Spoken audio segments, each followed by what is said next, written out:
French President Emmanuel Macron has reiterated his call for a ceasefire in Lebanon. Macron's statements came in the humanitarian aid conference for Lebanon that took place in Paris, where France hosted world leaders, including Lebanese Prime Minister Naguib Mikati. The conference is organized to discuss urgent humanitarian aid for Lebanon, provide support for its security forces, and call for efforts to push for a ceasefire.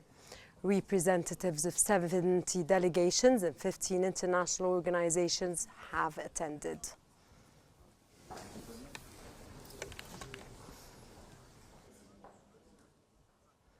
Lebanese caretaker Prime Minister Naguib Mikati has said his country needs help to expand its army and rebuild its infrastructure. This came during the Aid Conference for Lebanon in Paris, where he called for international support. Mikati announced that the Lebanese government had decided to recruit more troops and that it could deploy 8,000 soldiers as part of a plan to implement a ceasefire, an UN Security Council resolution which calls for the Lebanese army to be deployed in southern Lebanon.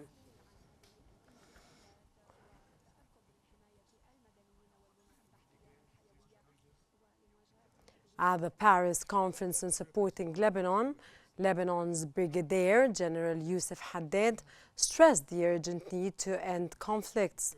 He reaffirmed the Army's commitment to UN Resolution 1701 with UNIFIL support.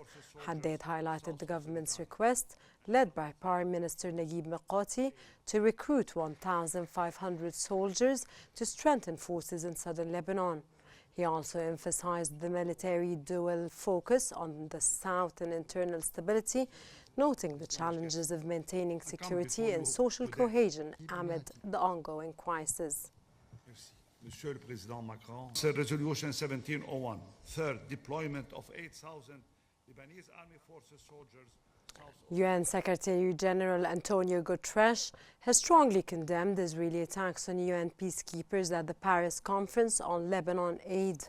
Guterres blamed Israel's military strategy and procedures for the killing of nearly 200 humanitarian workers and is calling for independent investigations to fix those failures and practices.